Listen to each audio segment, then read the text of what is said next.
Assalamualaikum warahmatullahi wabarakatuh.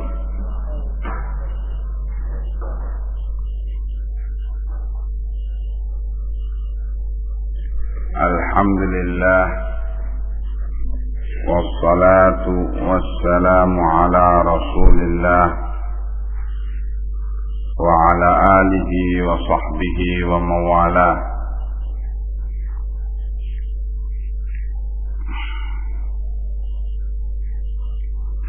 Kita masuk kepada babut tahjiri birrawahi yauma Arafah, bab bersegera pergi ke Arafah dari Mina tanggal 8 Dzulhijjah, tanggal 9 Dzulhijjah setelah terbitnya matahari.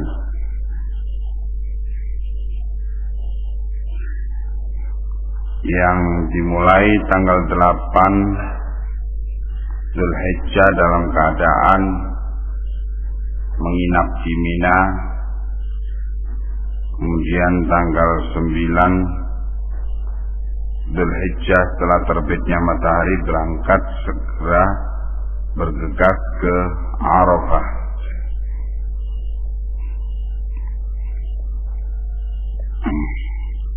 An Ibnu Umar radhiyallahu anhuma, dari Ibnu Umar yang Allah telah meridai beliau dan bapak beliau, annahu ata yauma Arafata, bahwasannya beliau datang pada hari Arafah, datang ke Arafah hina zalatis syamsu,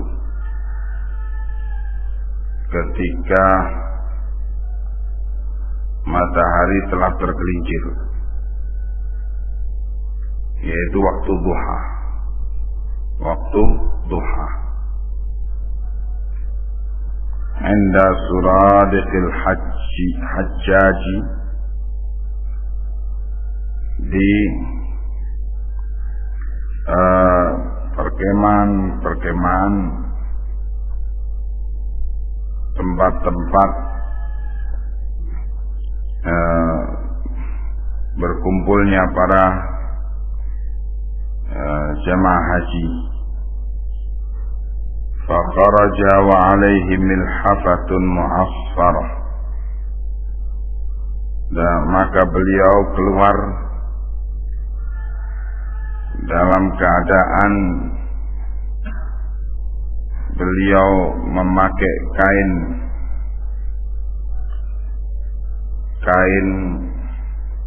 ihram yang mu'asfarah, yang bercelupkan dengan warna lain.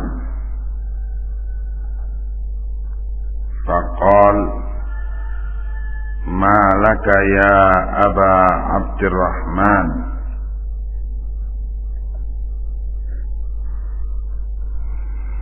mengapa engkau demikian wahai Aba Abdurrahman, ada keperluan apa engkau demikian? Faqala ar-rawahu in kunta turidu sunnata, ayo pergi segera sekarang juga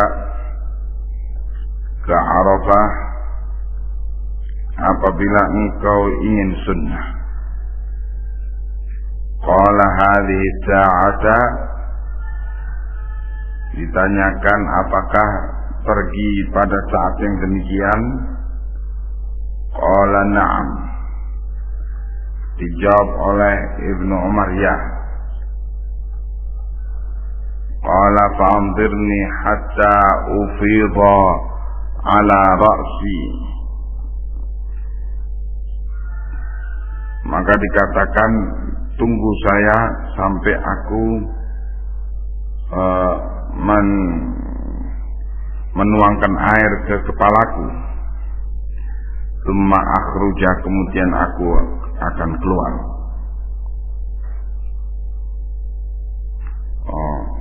Al-Hajjaj di sini adalah nama orang.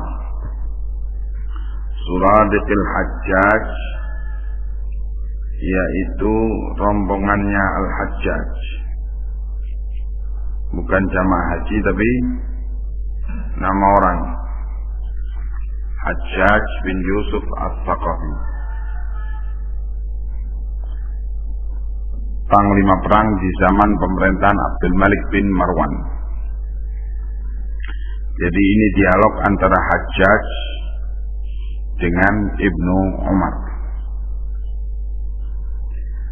Fanazala hatta kharajal Hajjaju fasara, maka turunlah Hajjaj dan segera Hajjaj keluar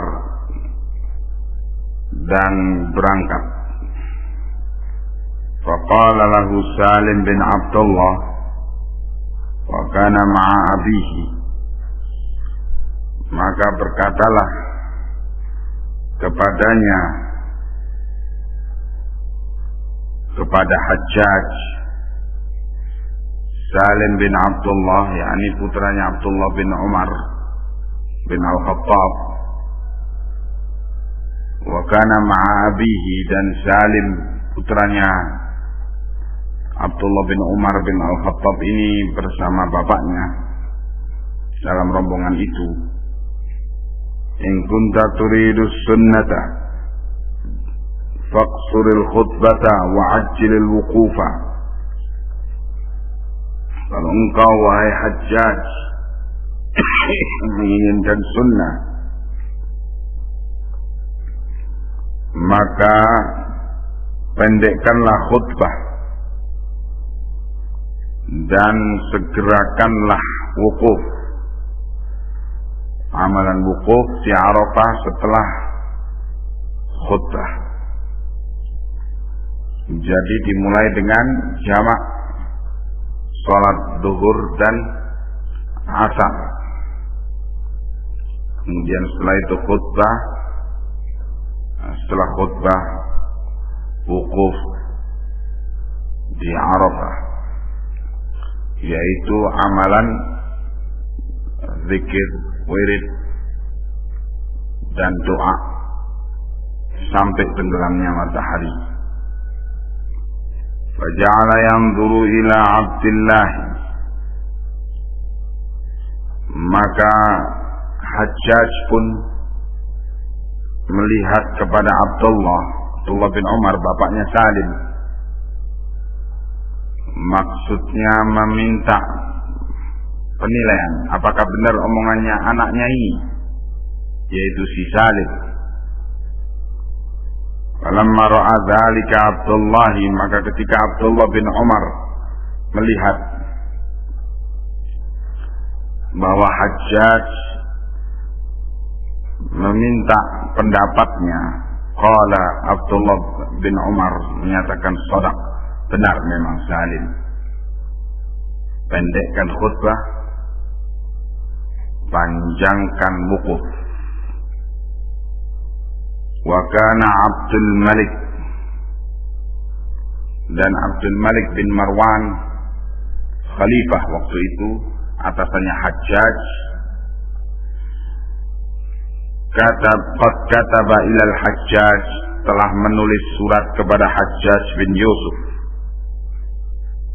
As-Saqafi, alla yukhalif ibn Umar fil haji, jangan menyelisihi, jangan berbeda dari Ibnu Umar di dalam haji, pelaksanaan haji. Karena Ibnu Umar adalah salah satu sahabat senior yang masih ada pada waktu pemerintahan Abdul Malik bin Marwan. Hajjaj bin Yusuf tidak akan taat kecuali kepada Abdul Malik bin Marwan. Apapun masalahnya merujuk kepada Abdul Malik bin Marwan. termasuk agama. Ini keanehannya Hajjaj. Ya, karena Abdul Malik bin Marwan memerintahkan kepada Hajjaj untuk menurut dan tidak boleh menyelisihi apa yang diajarkan oleh Ibnu Umar dalam pelaksanaan haji, maka Hajjaj selalu menempel kepada Ibnu Umar di dalam pelaksanaan ibadah hajinya. Dari riwayat ini menunjukkan bahwa Ibnu Umar mengajarkan kepada Hajjaj berangkat ke Arafah ketika matahari telah tergelincir tanggal 9 Dzulhijjah dari Mina.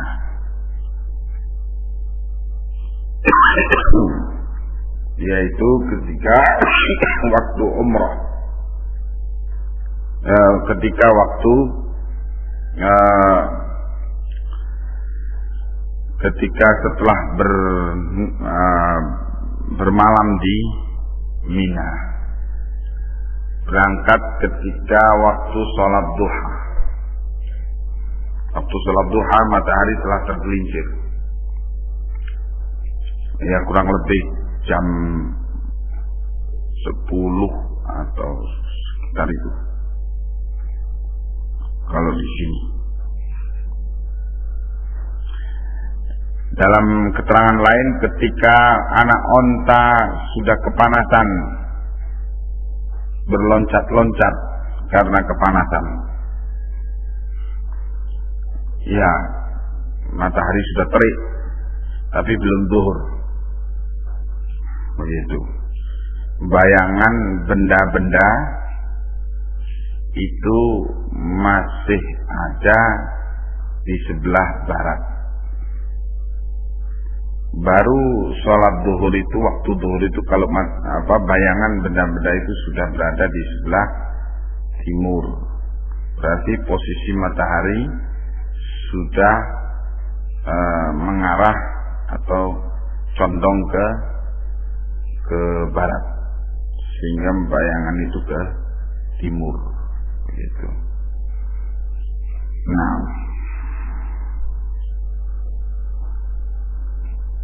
An Jubair bin Mut'im radhiyallahu anhu qala, dari Jubair bin Mut'im yang Allah telah meridai beliau, bahwa Jubair menyatakan, adlaltu ba'iran li, telah hilang dariku ontaku, fadhahabtu atlubuhu yauma Arafatah, maka aku pun pergi mencari-cari ontaku itu pada hari Arafah. Fara'aitun Nabiyya sallallahu alaihi wasallam waqifan bi Arafah, maka aku melihat pada waktu itu bahwa Nabi dalam keadaan waqifan, berdiri. Doanya ketika di Arafah berdiri menghadap ke kiblat, sehingga dinamakan wukuf. Wukuf itu artinya berdiri, posisi berdiri.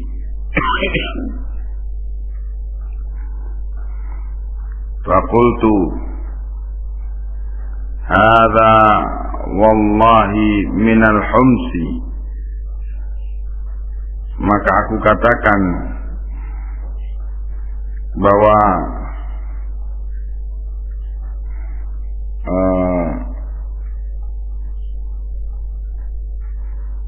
ini adalah termasuk daripada al-hums.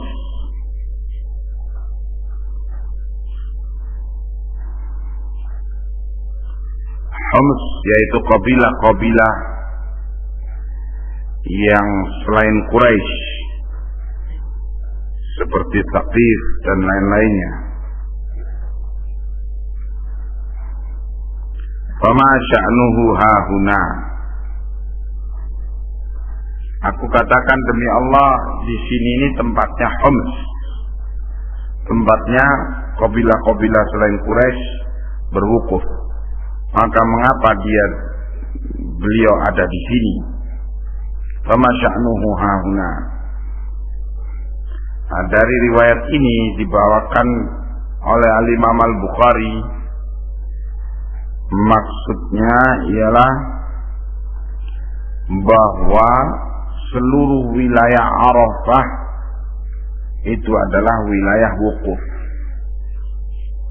tempat dilaksanakannya wukuf. Tidak ada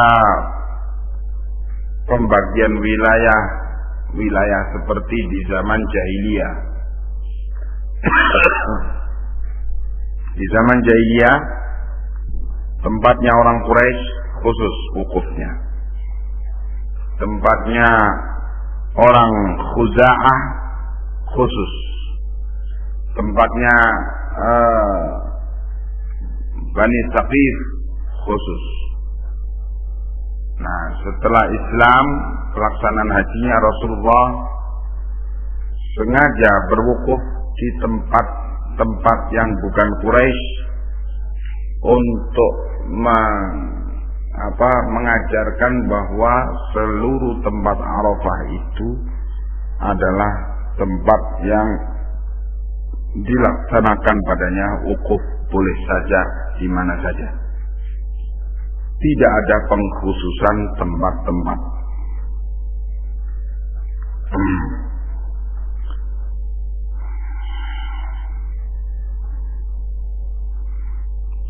An Usamah bin Zaid radhiyallahu anhuma, dari Usamah bin Zaid yang Allah telah meridai beliau dan bapak beliau, annahu su'ila an sayri Rasulillah sallallahu alaihi wasallam, bahwa Usamah pernah ditanyai tentang bagaimana perjalanan Rasulullah sallallahu alaihi wasallam fi hajjatil wada'i hina dafa'a. Bagaimana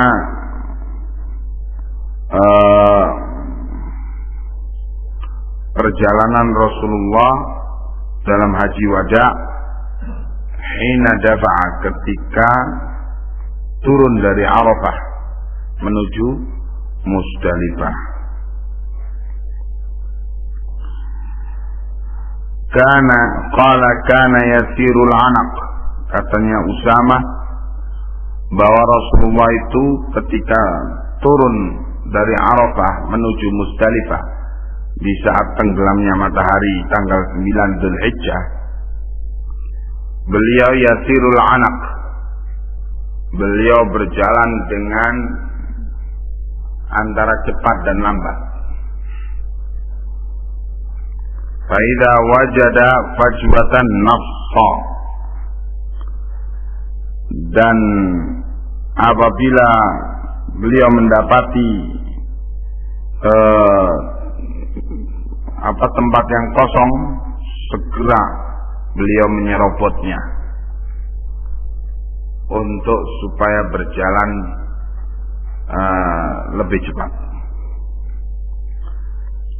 Begitu yang diberitakan oleh Usamah bin Zaid, bagaimana Rasulullah bersegera berjalan dari Arafah menuju ke Musdalifah pada tanggal 9 Dzulhijjah tersebut.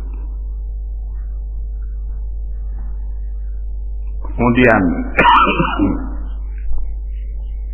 An Ibn Abbas radhiyallahu anhuma annahu dafa'a ma'an Nabi sallallahu alaihi wa alihi wa sallam yaum Arafah. Dari Ibn Abbas yang Allah ridhai beliau dan bapak beliau, bahwasanya beliau turun bersama Nabi di hari Arafah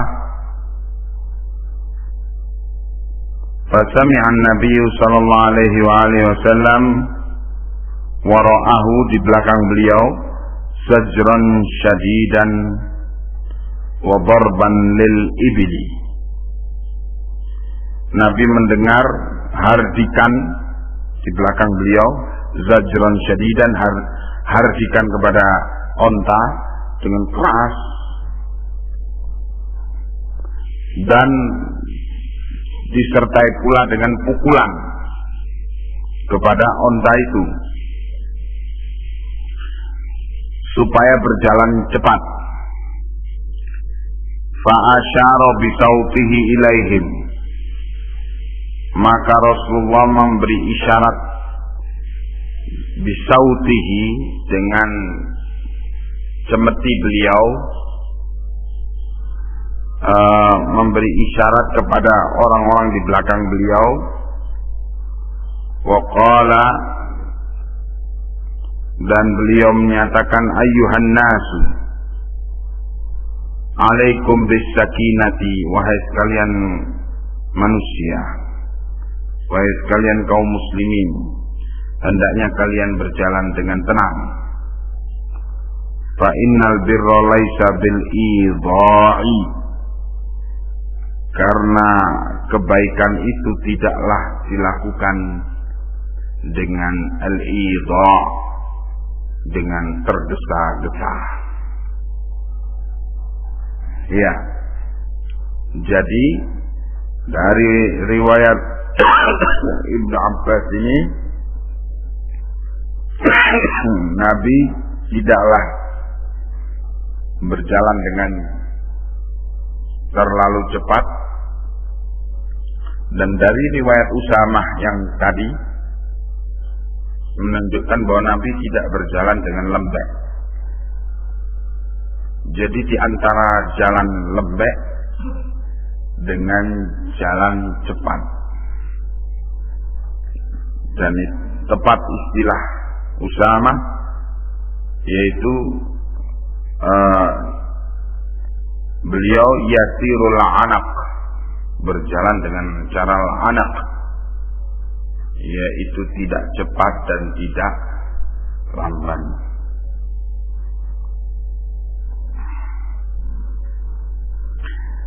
Maka tidak perlu dalam perjalanan menunggangi onta untuk memukul-mukul onta itu supaya jalan cepat. Tidak perlu menghardik-hardik kuda dan onta itu untuk berjalan cepat. Tapi dengan wajar seperti biasanya onta, dan ketika seperti biasanya kuda berjalan dengan santai. Santainya jalannya kuda, ya kalau manusia jalan agak cepat. Jadi tidak terlalu cepat, tidak berlari-lari kecil, tidak pula santai seperti jalannya pengantin umpamanya. Jadi wajar. An Asma'a binti Abi Bakrin radhiyallahu anhuma, dari Asma binti Abi Bakr yang Allah telah meridai beliau dan bapak beliau, annaha nazalat lailata jam'in indal Musdalifati, bahwasannya Asma turun ke Musdalifah pada hari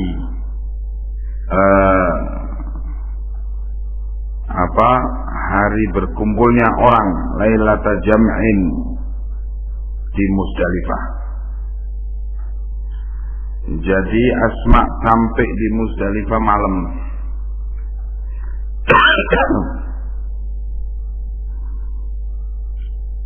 Menunjukkan bahwa karena udzur,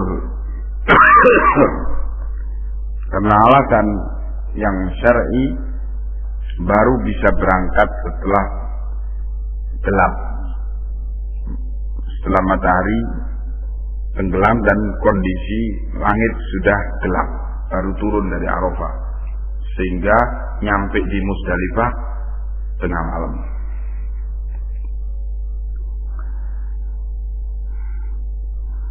Faqamat tusalli fa sallat sa'atan, maka segera Asma sholat dan menunaikan sholat sesaat. Tsumma qalat, kemudian Asma menyatakan, ya bunayya, wahai anakku, ngomong ke Abdullah bin Az-Zubair yang mengawal beliau, putra beliau, hal ghabal qamar, apakah bulan tidak terlihat? Qala la, fa shallat sa'atan, maka Abdullah bin Az-Zubair menyatakan tidak, bulan tetap bersinar. Fa shallat sa'atan, kemudian salat sesaat lagi. Tsumma qalat ya bunayya hal ghabal qamar, kemudian tanya lagi, wahai anakku, apakah bulan telah tidak terlihat? Qala na'am, maka Abdullah bin Az-Zubair menyatakan ya. Qalat fartahilu, maka kata Asma, segeralah berangkat. Qala fartahalna wa madaina, maka kami pun berangkat dan kami sampai di Mina, hatta ramatil jamrata, sampai melempar jumrah. Tsumma raja'at fa shallatis subha fi manziliha, kemudian segera setelah melempar jumrah malam itu juga segera dia pulang ke Mekah, terus sholat subuh di tempat persinggahannya atau di tempat peristirahatannya. Qala faqultu laha, kata Abdullah bin Az-Zubair, maka aku tanyakan kepadanya, ya Handah, ma urana illa qad ghassalna.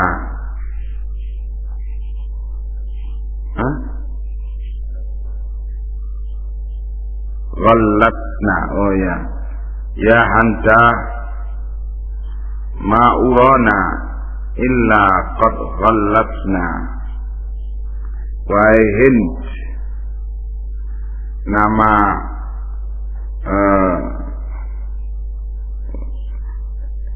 nama panggilan, nama kecil daripada Asma. Ma'urana, tidaklah kami terlihat illa qad ghallasna, kecuali kami telah berpagi-pagi, yaitu waktu ghalat, waktu masih belum kelihatan orang di sebelah kanan kirinya, masih belum terlihat cahaya. Qalat, Asma menyatakan,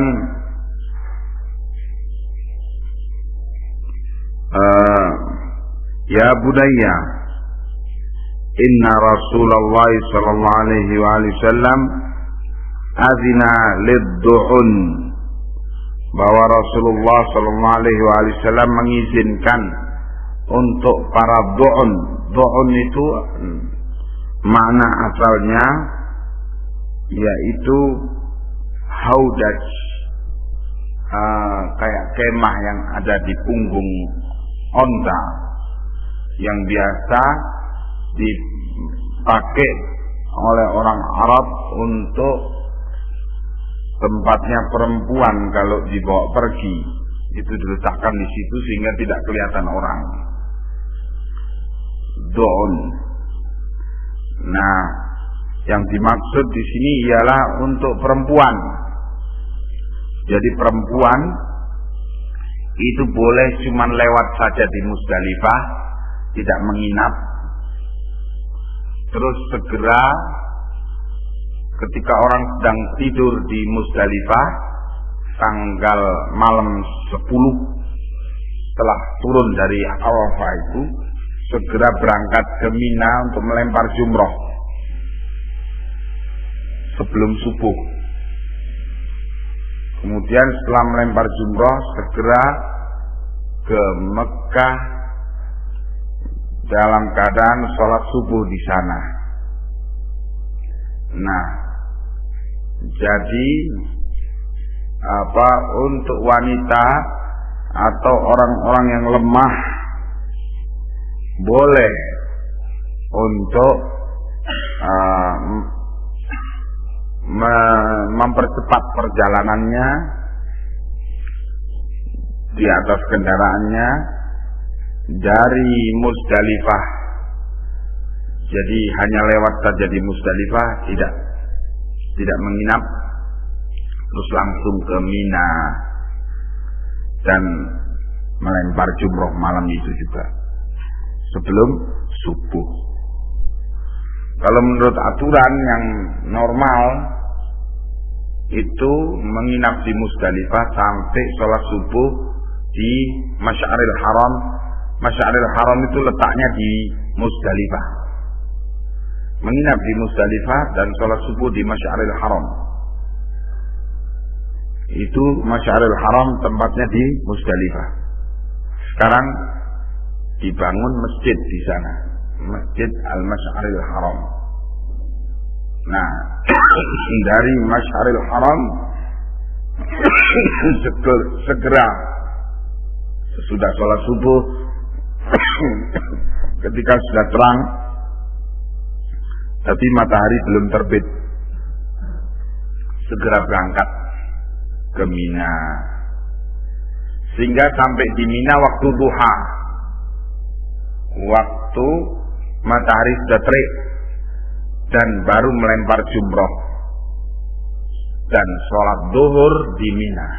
Setelah itu, setelah melempar jumroh, menyembelih hewan korban, mencukur rambut, menggundul rambut, kemudian baru sholat zuhur di Mina.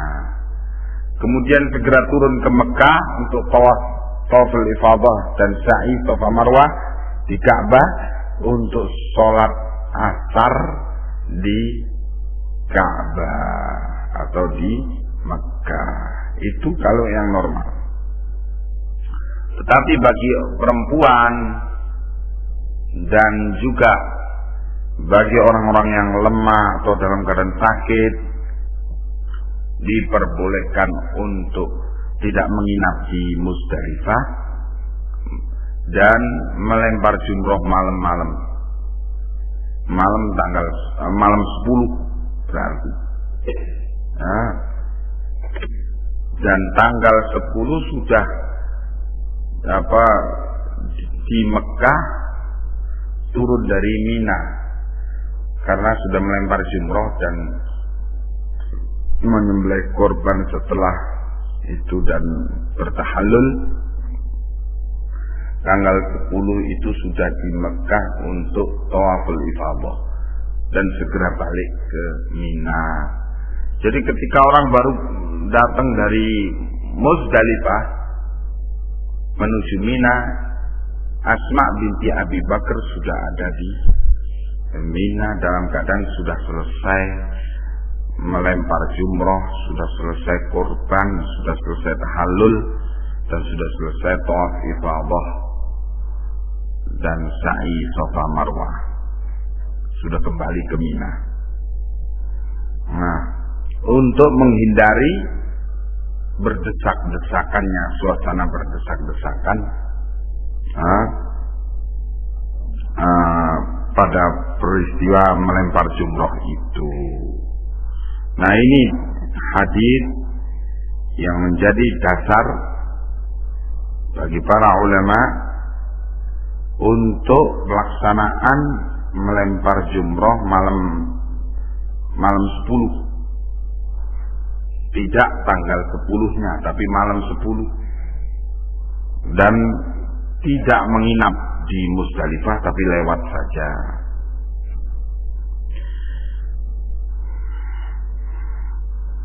Kemudian para travel haji dari Indonesia banyak yang kurang ajar, hanya mengejar duit.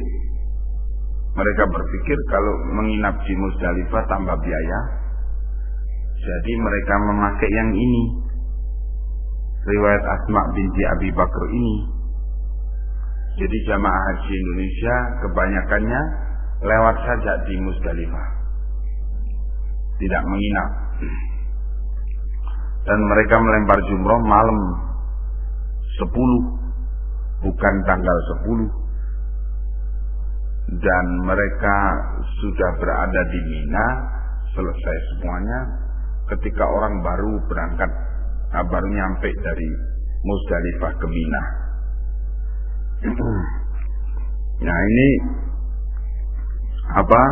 tentu tidak benar kalau sembarang orang dalam keadaan tidak karena alasan yang disebutkan oleh Asma binti Abi Bakr ini melaksanakan perbuatan ini.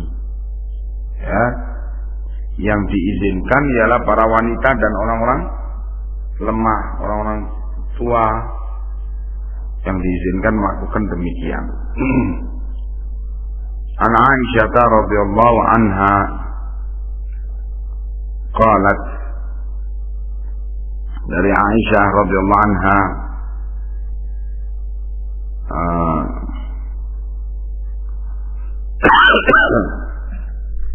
Aisyah menyatakan, nazalna al-Muzdalifata, kami turun di Muzdalifah. Fasta'dzanatin Nabiyyu sallallahu alaihi wasallam, maka telah minta izin kepada Nabi. Ista'dzanatin Nabiyyah, telah minta izin kepada Nabi. Saudah bintu Zam'ah, istri beliau, antadba'a qabla al-hafmatin nas, untuk segera berangkat turun dari Musdalifah ke Mina sebelum hafmatin nas, berdesak-desakannya orang. Wa kanat imra'atan bati'atan, dan Saudah memang adalah seorang wanita tua yang bati'ah, yang jalannya lamban. Fa'adinalaha, maka Nabi mengizinkan Saudah untuk malam itu berangkat ke Mina.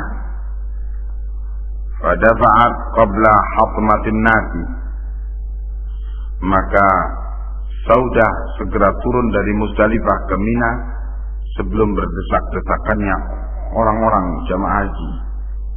Fa'aqamna hatta asbahna nahnu, maka kami di Musdalifah, sisanya rombongan yang bersama Nabi itu tetap kami tinggal di Musdalifah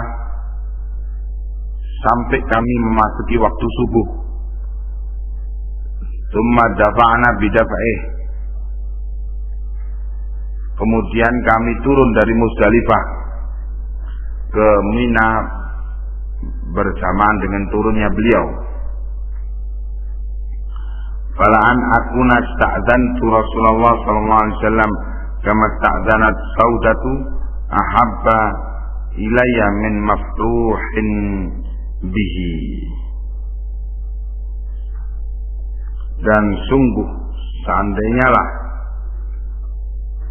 aku minta izin kepada Rasulullah seperti minta izinnya Saudah untuk berangkat tadi malam, sungguh seandainya aku minta izin yang demikian itu lebih aku sukai daripada mafruhin bihi, daripada aku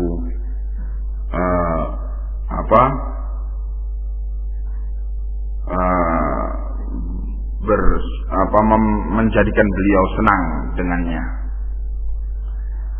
Yani Aisyah menganggap minta izin minta izinnya Saudah itu sungguh satu tindakan yang sangat tepat, dan dirasakan sendiri oleh Aisyah betapa berdesak-desakannya orang ketika berangkat pagi harinya dari Musdalifah ke Mina itu. An Abdullah radhiyallahu anhu, dari Abdullah bin Mas'ud yang Allah telah meridai beliau, annahu qadima jam'an fa shalla salataini kulla salatin, bahwasanya Abdullah datang dengan menjamak salat, maka beliau menjamak 2 salat dikerjakan dalam satu waktu, yaitu maghrib dengan isya dijamak dikerjakan di waktu isya, yaitu ketika di Musdalifah. Fa shalla salataini kulla salatin wahdaha bi adhanin wa iqamatin.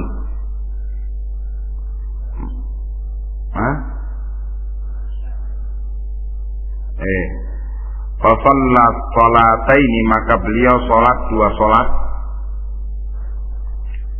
kullu salatin wahdaha bi adhanin wa iqamah, setiap salat dikerjakan masing-masingnya dengan azan dan qomat. Wal asya'u bainahuma, dan beliau memutus antara sholat isya dengan sholat maghrib, diputus dengan makan malam asya. Dikerjakan makan malam itu diantara sholat isya dengan sholat maghrib dengan sholat isya. Tsumma shallal fajra hina tala'al fajru, kemudian setelah itu, tentunya setelah tidur, beliau sholat fajar. Hina tala'al fajru, ketika terbit fajar. Qailun yaqul tala'al fajru, ada sebagian orang mengatakan fajar telah terbit. Wa qailun yaqul lam yatlu'il fajru, sebagian lagi mengatakan fajar belum terbit.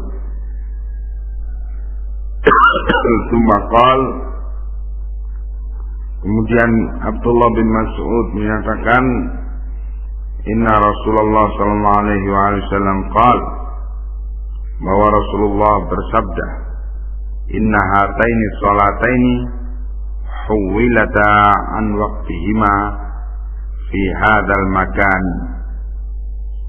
bahwa kedua salat tersebut telah ditunda atau digantikan pelaksanaannya, waktunya di tempat ini, di hadzal makan, yaitu di Musdalifah. Apa 2 salat tersebut? Al-maghrib wal isya, salat maghrib dan isya. Fala yaqdamun nasu jam'an hatta yu'timu wa salat al-fajri hadhihi sa'ata, maka tidaklah orang itu menunaikan salat dengan jamak hatta yu'timu, sehingga sampai waktu gelap. Yu'timu, sampai waktu gelap, yaitu waktu adamah. Adamah yaitu waktu gelap, waktu isya. Jadi tidak mengerjakan sholat maghrib dan isya di waktu terang, di waktu maghrib, tetapi mengerjakan sholat maghrib dan isya di waktu gelap, yaitu di waktu isya. Menjamak takhir namanya. Wa salat al-fajri hadhihi sa'ah, sedangkan mengerjakan sholat fajar ialah di waktu ini. Jadi mengerjakan sholat fajar di Muzdalifah itu di waktu orang masih berselisih, oh sudah terbit fajar, oh belum, artinya masih sangat gelap, sehingga orang masih berselisih, ada yang bilang sudah terbit, ada bilang belum, yaitu waktu apa? Ghalas, waktu masih gelapnya langit. Dikerjakan sholat fajar di Muzdalifah waktu demikian. Tsumma waqafa hatta asfara. Kemudian beliau Abdullah bin Mas'ud setelah sholat subuh di awal waktu, yaitu di waktu masih gelap, beliau berdiri doa menghadap ke Ka'bah. Hatta asfara, sampai terang waktu subuh. Summa qal, kemudian beliau menyatakan, "Lau anna amiral mu'minina afadal ana afaba sunnata." Seandainya Amirul Mukminin itu turun dari Muzdalifah ke Mina sekarang, niscaya afaba sunnah. Sekarang maksudnya waktu terang, sudah terang, tapi belum terbit matahari. Waktu isfirar, waktu sudah terang, orang itu sudah melihat satu dengan yang lainnya, niscaya menepati sunnah.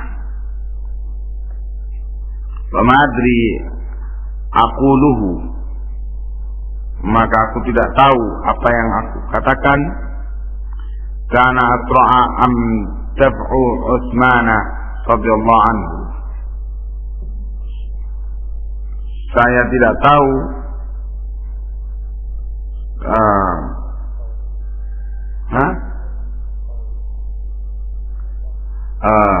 fama adri aqawluhu kana asra'a am tab'u Utsman radhiyallahu anhu.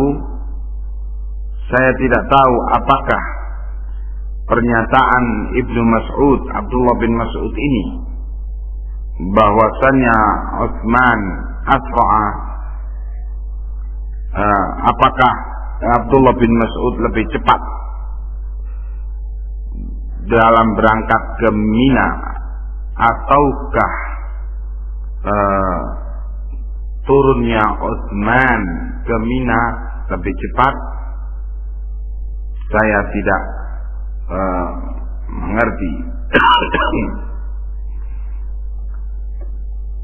Ibnu Mas'ud adalah termasuk dari yang mengkritik keras Utsman bin Affan dalam pelaksanaan manasik haji.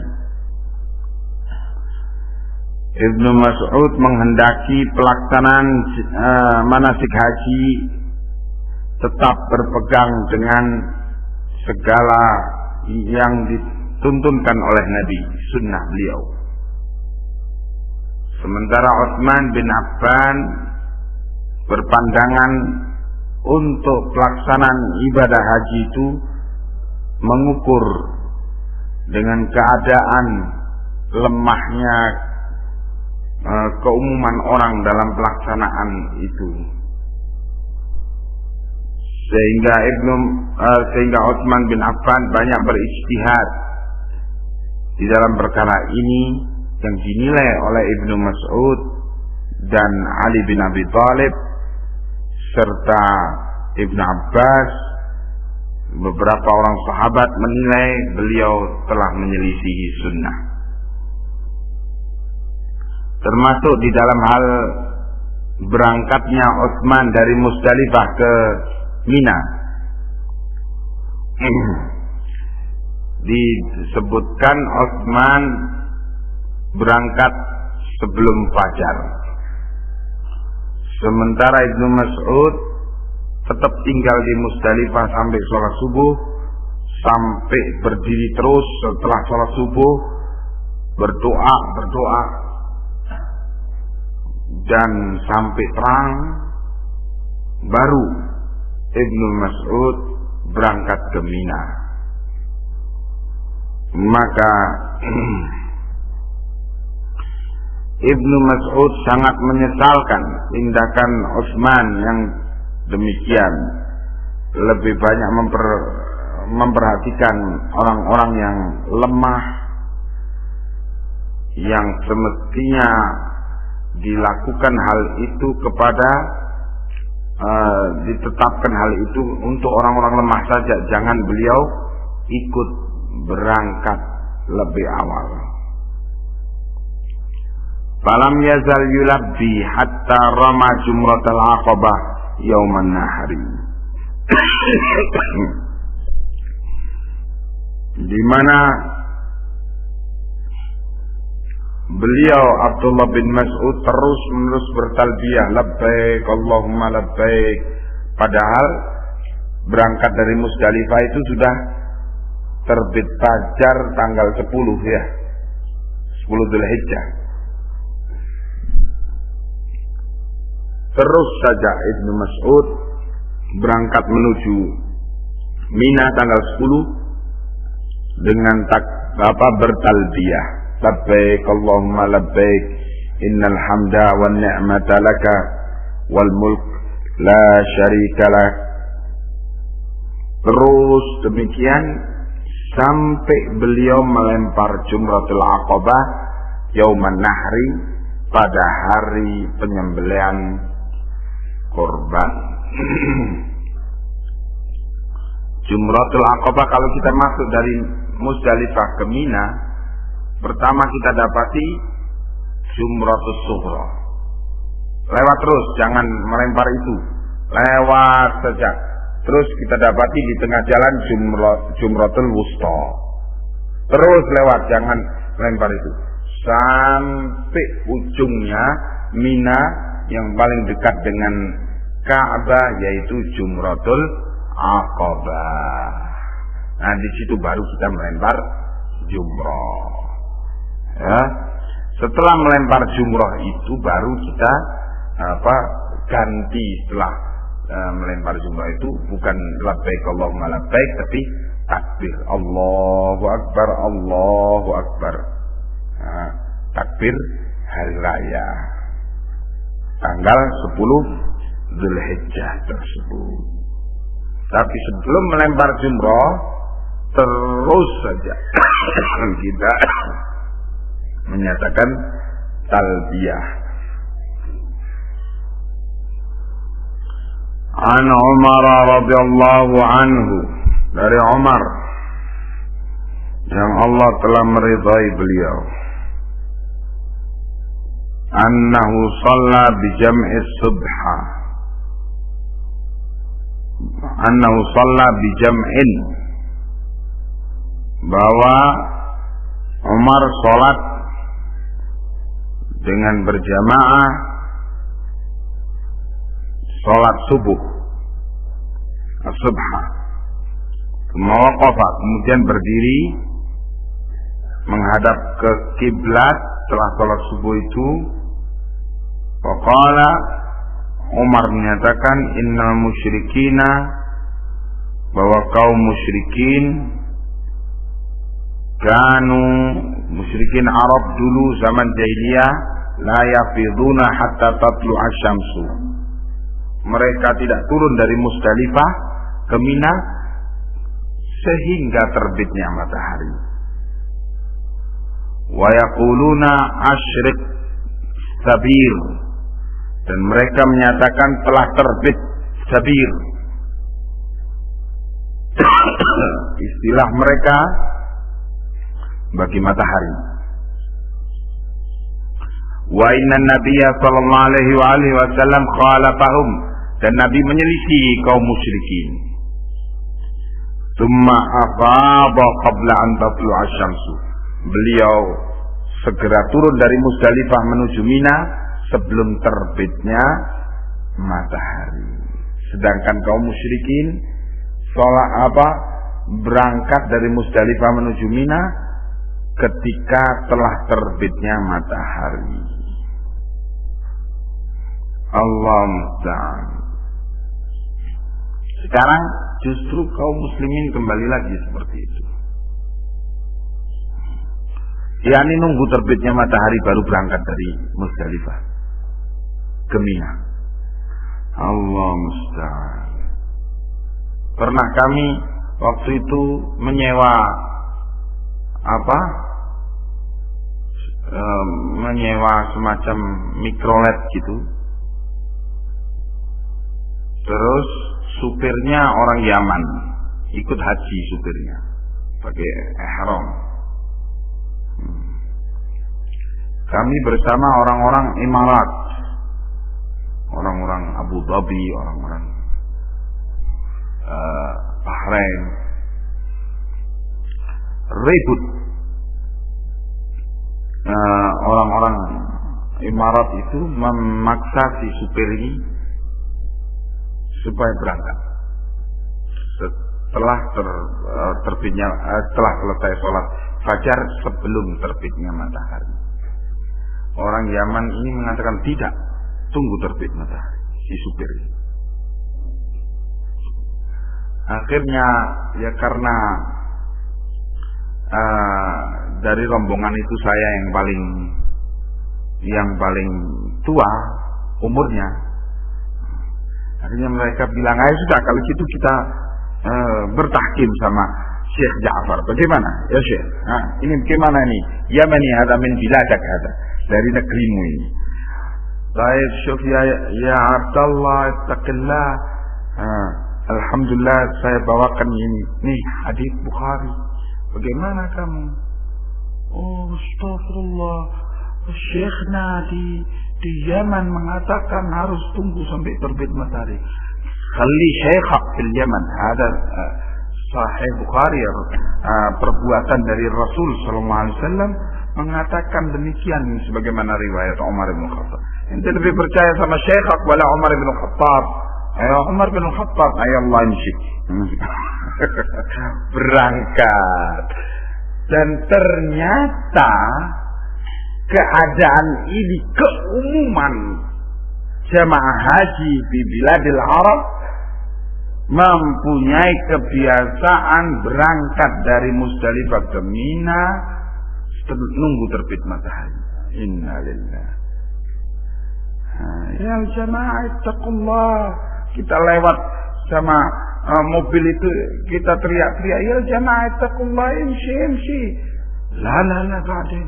Ittaqullah ar-rasul yukhalif al-musyrikin fi hadha. La ba'din. Ya sudah kita lewat saja. Jalan. Coba.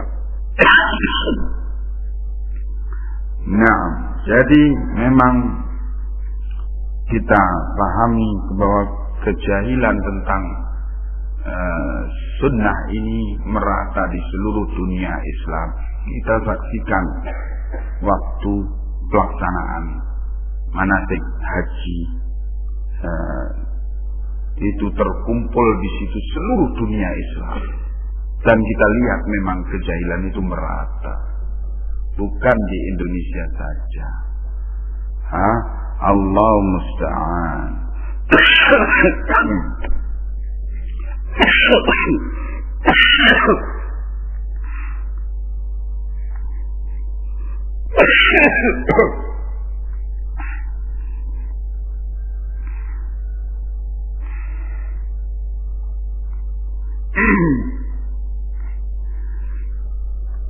Kemudian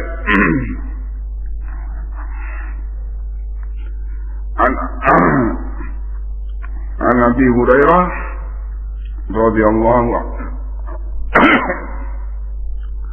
radhiyallahu anhu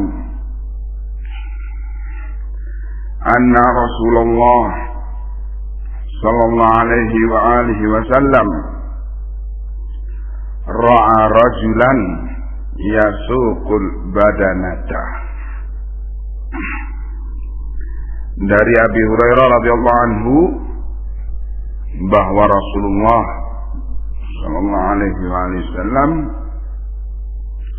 melihat seorang pria menuntun hewan korbannya ketika turun dari Muzdalifah ke Mina.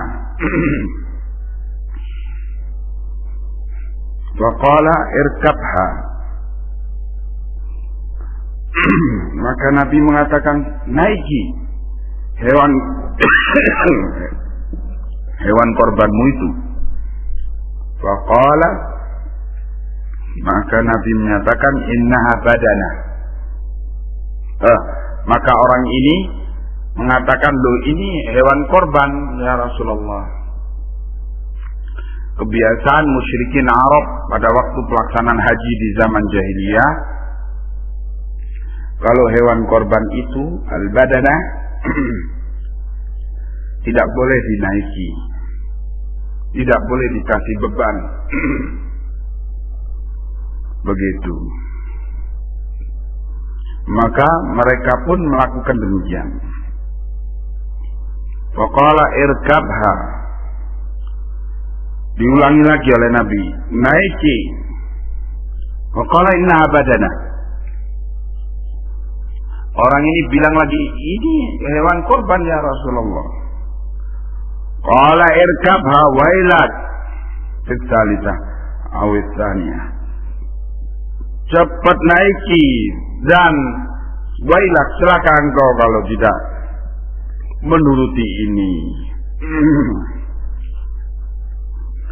Dikatakan demikian pada pernyataan ketiga atau kedua. Ini adalah dalam rangka untuk menyelisihi kaum musyrikin.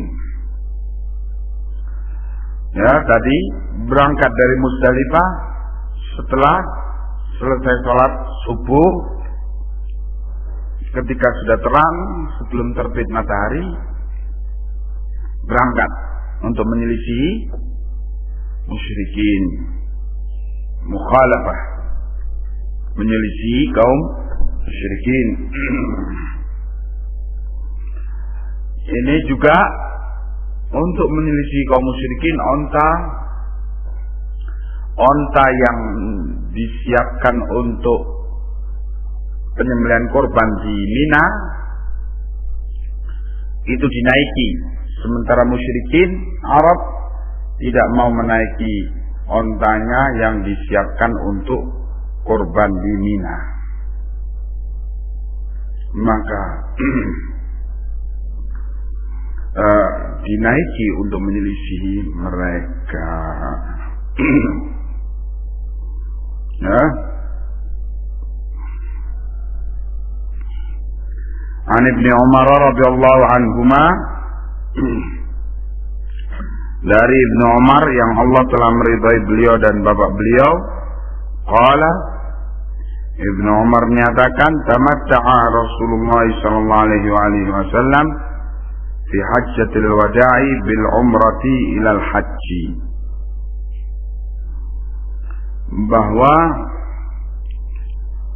Rasulullah bertamattu pada haji wada dengan menunaikan umrah,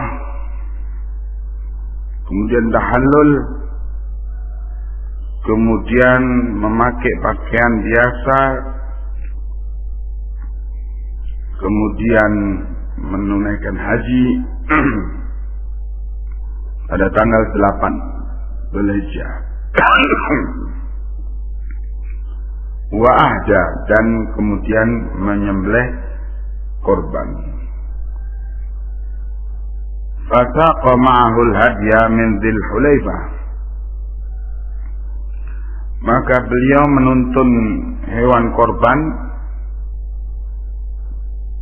dari Dzul Hulaifah, dari miqat. Wa bada'a Rasulullah sallallahu alaihi wasallam Dan Rasulullah pun mulai fa'ahalla bil umrati. Kemudian beliau bertalbiyah untuk umrah. Tsumma ahalla bil haji. Kemudian setelah itu bertalbiyah untuk haji. Fatamatta'an nasu ma'an Nabi sallallahu alaihi wasallam bil umrati ila al haji. Maka orang pun bertamattu dengan Nabi dengan cara melakukan umrah, terus tahallul, bertamattu, bersenang-senang dengan istrinya, sampai datangnya waktu haji tanggal 8 Dzulhijjah. Fakana minan nasi man ahda fasaqal hadya. Ada sekelompok orang yang membawa atau menyembelih korban fasaqal hadya, dia menuntun korbannya. Wa minhum man lam yuhdi.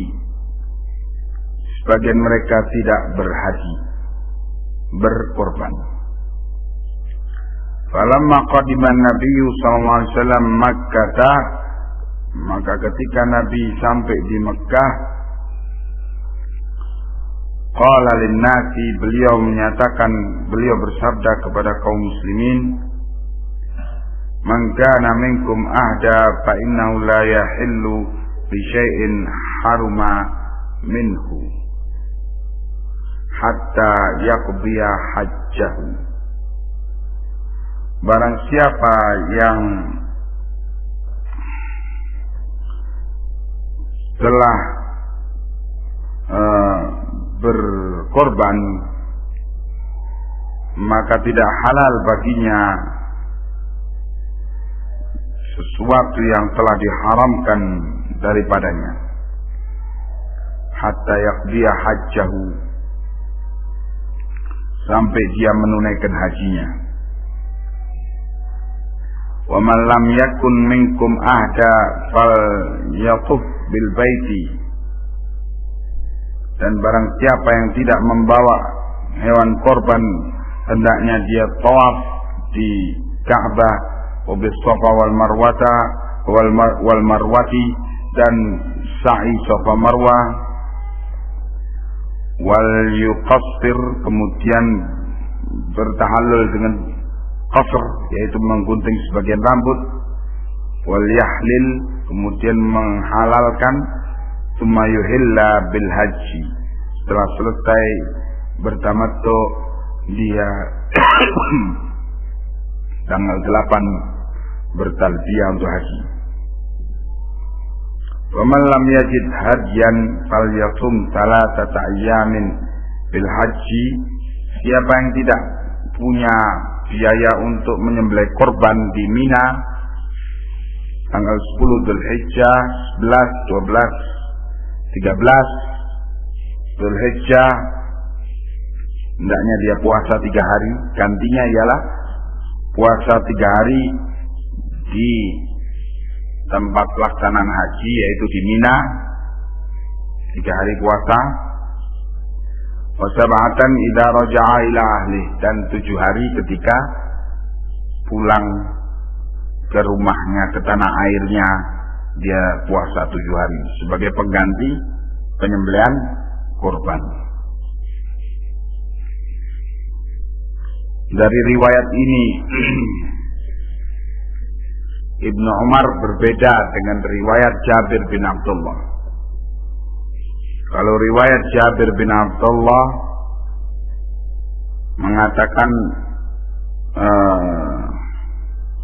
bahwa riwayat Aisyah menyatakan bahwa Nabi itu berifrat. Sedangkan riwayat Ibnu Umar ini menyatakan Nabi bertamattu. Tetapi kemudian Nabi menyatakan satu ketentuan, yaitu siapa yang tidak menuntun hewan korban, hendaknya dia pertama masuk Mekah itu melakukan umroh, berniat untuk umroh, kemudian bertahallul, kemudian bertamattu dengan keluarganya, kemudian menunggu tanggal 8 Dzulhijjah bertalbiyah lagi untuk haji berpakaian ihram. Sedangkan riwayat Aisyah yang telah kita baca sebelum ini, Nabi berifrad, jadi talbiyahnya untuk haji. Siapa yang tidak membawa hewan korban, kata Nabi, siapa yang membawa hewan korban dari miqat, dia jangan bertahallul sampai selesai melaksanakan hajinya, yaitu di Mina.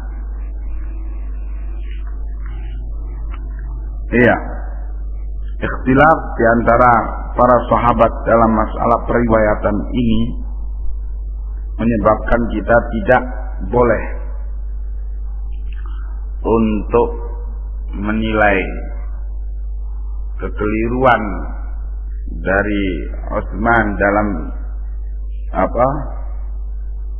ijtihad beliau untuk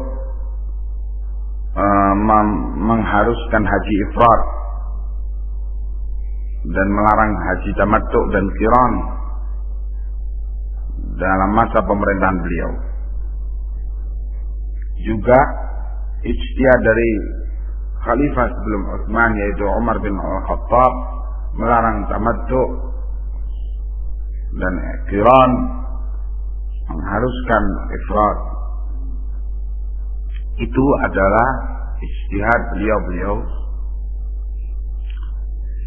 Dan Syekh Muhammad Nasiruddin Al-Albani rahimahullah menguatkan keterangan Ibnu Umar ini dengan beberapa riwayat yang lainnya, bahwa haji tamattu itu yang afdal, bukan haji ifrad. Sayyidina Ali bin Abi Thalib menganggap haji qiran yang afdal,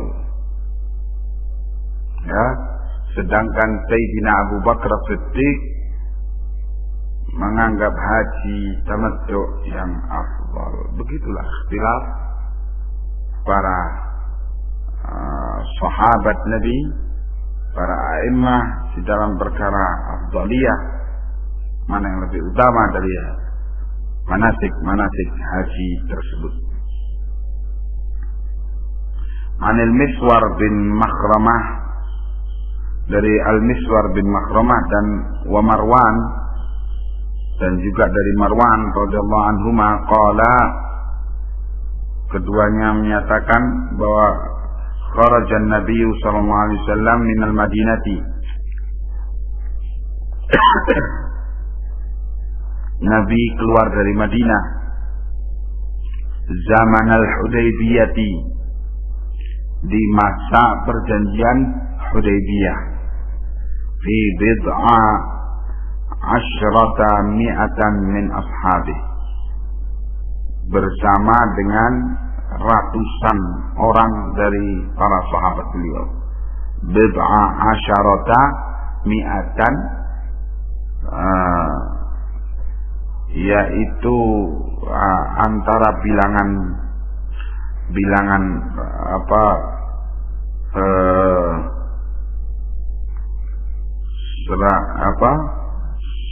bid'ah itu bilangan 3 sampai 10, 3 sampai 9, apakah 900 ataukah 1000 dari para sahabat beliau.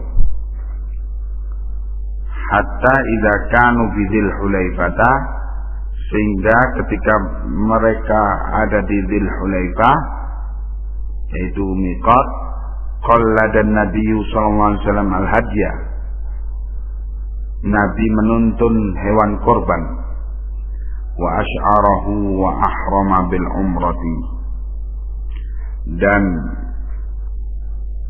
Nabi asy'arahu